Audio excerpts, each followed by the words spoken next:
88.7 yìí làgídìgbò ẹ má gbé epo mọ́ ẹ mọ́ 88.7 yìí làgídìgbò ẹ má gbé epo mọ́ ẹ mọ́ gbọ́.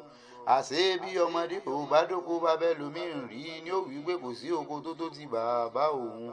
ilé mi ṣe ní iléeṣẹ́ rédíò tá à ń pè ní broadcasting house àgídìgbò FM 88.7 yìí tó kalẹ̀ sí Ìwó Road along Ọjọ́ Express tó wà ní ìlú Ìbàdàn ló ní ká má sọ̀tá eyín mọ́ àwọn nìkan ò lè dẹ́ran jẹ.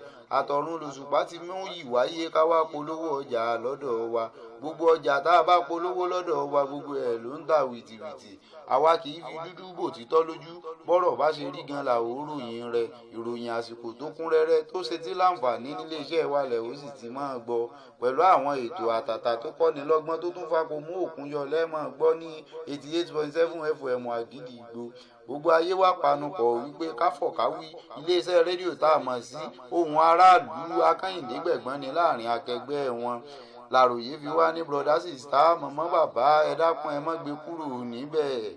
88.7 yìí làgídìgbò ẹ má gbé epo mọ́ ẹ mọ́ 88.7 yìí àgídìgbò ẹ má gbé epo mọ́ ẹ mọ́ gbọ́.